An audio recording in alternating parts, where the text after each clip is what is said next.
everyone, welcome back to my channel. I hope most of us are familiar with the play Julius Caesar by William Shakespeare. In Act 2, Scene 1, Brutus states, "Peace, count the clock." To which Cassius responds with, "The clock has struck 3." What we must ask is, what is a mechanical clock doing in ancient Rome? Surely it is an impossibility. Is this merely a Shakespearean error, or does it reveal something deeper about how past is always mediated, always refracted through the lens of the present? Here, Shakespeare commits an anachronism. This is a classical example of Shakespearean anachronism, which means an attribution of something to a period to which it does not belong. Permits me then to extend this very gesture of anachronism. Shakespeare allowed a Roman clock to chime with Elizabethan resonance. Might we not state Shakespeare's own death imbued with anachronism? This is not history in the strict sense. Rather, history is rewritten to the same imaginative distortions that Shakespeare himself employed. Here we present before you Shakespeare's own death in an anachronical way, embedded in facts, yet tinged with imaginative counterfeits. I hope you enjoy. Good eve, welcome to Elizabethan times. To be or not to be, said Hamlet, Prince of Denmark, that is the question. Yesterday his creator lived, today he liveth not. In this there is no question. Poet, playwright, actor and sharer in a company of players, William Shakespeare departed this life upon the 23rd day of April 1616 at his house in Stratford-upon-Avon.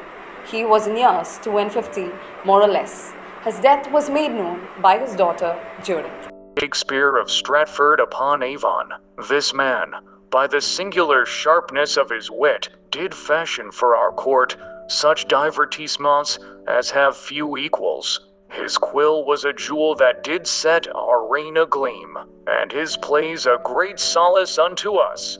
Though it hath pleased God to call him from this mortal stage, we do commend his soul to heaven's mercy.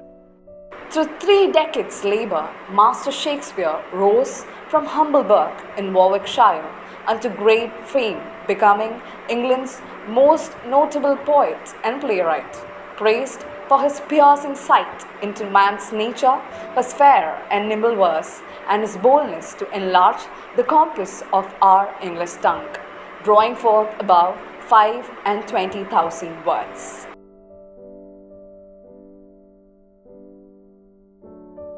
Amongst the many frail and faulted souls that have strutted and fretted the hour upon Master Shakespeare's stage, perchance the chief is Hamlet, who must resolve whether to slay the uncle that slew his father and wed his mother. Long doth he delay 5 hours as the play is performed, and by the end a goodly portion of Denmark lieth dead. Had Hamlet never been born, yet would playgoers still have talked of Macbeth, that Scottish thane, swift to climb and swifter to fall, who pricked every forward by his lady, who herself may be distraught. Suffereth nothing to bar his passage to the throne, and is overthrown at last by a baby untimely cut from the womb, and by trees that seem to march. Other immortal creatures, Julius Caesar, that mighty Roman, who hath the whole play bear his name, yet falleth in the act the 3rd. Romeo and Juliet, 2 young Veronians of houses at war, who love as only youth may unto death. King Lear, a withered king who casteth off the one daughter that loved him true. Othello, a valiant Moor who, by a handkerchief and a whisper or two, is turned to a jealous rage and becometh the very man from whom law and order should defend us. The light is gone. I have lost my other half upon the stage. There is no Othello for my Iago, no Macbeth for my Banquo. He wrote the soul, and I but gave it voice. Now the inkwell of the world is empty. Yet, as indelible as Shakespeare's tragic creations are, his comedies have proved every bit as enduring. In The Taming of the Shrew, a husband uses a variety of psychological torture devices to make his strong-minded wife complain. He thinks. In Much Ado About Nothing, Benedict, a confirmed bachelor, meets Beatrice, a confirmed bachelorette, and together they create the world's first rom-com. In A Midsummer Night's Dream, scheming fairies make sport with moonstruck lovers, and a queen becomes enamored of a horse, which is not the first time that ever happened. Mr. Shakespeare devoted nearly a quarter of his dramaturgical output to chronicling his native country's brawling, bloody past. Though not factual in the most scrupulous sense, his history plays bring to roaring life the full panoply of England's dynasts and claimants and insurgents, all doing whatever it takes to get or keep a crown. Who could forget the deposed Richard II, who said, "For God's sake, let us sit upon the ground and tell sad stories of deaths of kings"? Who could forget the malevolent Richard III? Now was the winter of our discontent, made glorious summer by the son of York. Who could forget that great rabble-rouser Henry V? Once more unto the breach, dear friends, once more, or close the wall up with our English dead. Who could forget Henry VI? Well, we have forgotten him just a little. Those were early plays, imaginative breadth, rapier wit, profound psychological depth, the commercial instincts of a bear beta. All these qualities descended muse-like upon a Glover's son. William Shakespeare was born on April 23, 1564. His mother was Mary Arden, his father John Shakespeare. Sadly, John Shakespeare was prosecuted 4 times for bull trading and usury, which may explain why he retired from public life when Will was just 12. Of William Shakespeare's 4 sisters, only one survived to adulthood. Of his 3 brothers, Mr. Shakespeare was the only one who married. In an age that puts little store in records, this is practically all we know about his brothers and sisters. Mr. Shakespeare almost certainly received a fine classical education at Stratford's local grammar school and may have at some point acquired French and Italian. His grasp of both geography and history was finite. No one seems to have informed him that Milan and Verona are not seaports. With all due respect to Julius Caesar, the ancient Romans did not own clocks, and Antony and Cleopatra, the ancient Egyptians, didn't play billiards. At the age of 18, Mr. Shakespeare married Anne Hathaway, who gets a note in one of his later sonnets, where he states, "I hate from hate away she threw, and saved my life, saying, not you." But about whom precious little is known except that she was 18 years older. The record notes San's judgment that she was also several months pregnant when they married. Did she entrap him? Did he climb into the trap and calmly fasten its sweet, warm metal jaws around him? The world will never know. Nor is anyone entirely sure what Mr. Shakespeare was doing from 1585 to 1592, other than at some point making his way to London, where his vaulting ambition manifested itself through acting in and writing plays. By 1592, he was enough of a colossus in the theatrical establishment that a dying malcontent named Robert Greene felt the need to drag him to earth, comparing him to an upstart crow beautified with our feathers, and is in his own conceit the only shake scene in a country. Mr. Green's editor later apologized, which is what powerful friendship can do for you.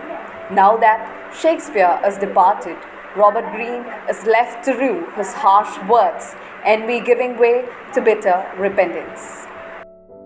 "I'm a crow in my pride," implying he stole the bright feathers of the classics. I was the fool. He needed no stolen finery. He was the phoenix itself, who created his own glorious plumage from the fire of his own invention. My words were carved from stone, his were breathed from the air. I would recount my words for but one more hour of his company. For most of his career, he wrote for a theatre company called the Lord Chamberlain's Men, founded in 1594. As a shareholder, Mr. Shakespeare benefited both from the troupe's financial successes, and from its ability to survive the winds of Elizabethan political change. The company's association with the Earl of Essex became briefly problematic when Essex mounted the world's most ineffectual revolt against the Queen. With the accession of James I, the players changed the name to the King's Men and performed before His Majesty on 187 occasions, more than all rival companies put together.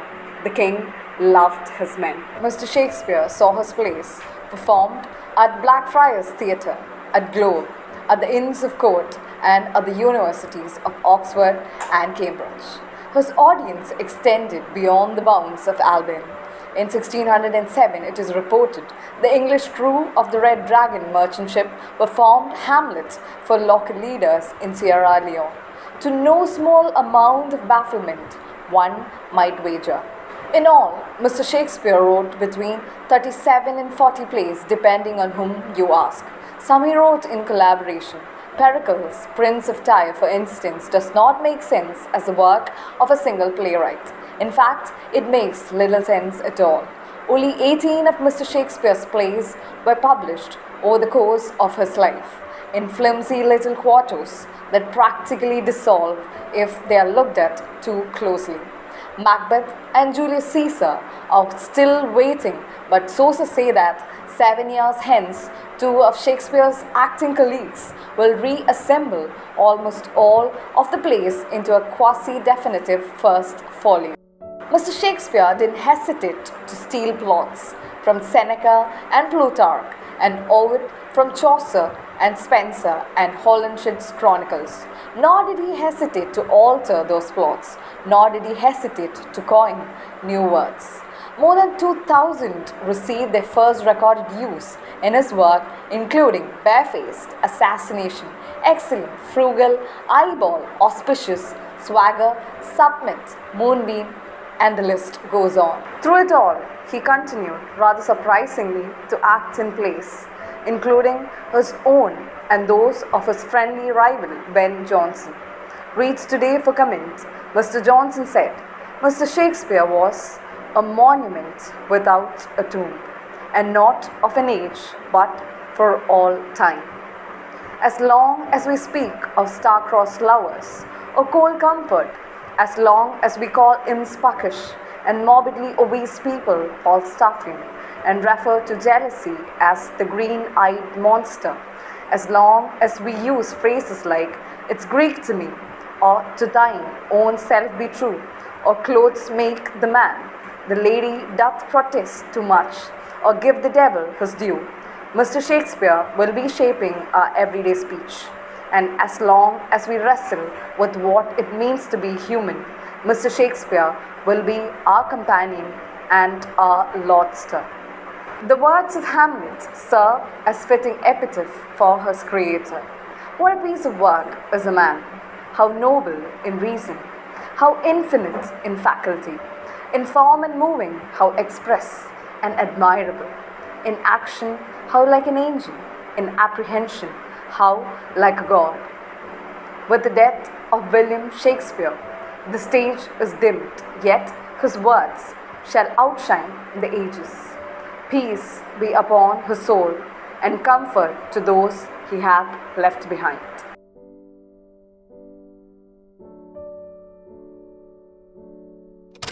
Are never entirely innocent. While they may be dismissed as slips of the pen or limitations of knowledge, they also operate as subtle interventions of how history is realized. Anachronisms is thus a deliberate or unconscious act of how history is constructed, not in a way of how it was, but in a way how the present wants it to be. Quoting Foucault, history is never a continuous objective record of the past. Rather, it's a series of discontinuities shaped by systems of knowledge and power. And as Howard Singh rightly points out, the historian's distortion is more than just technical, it is ideological.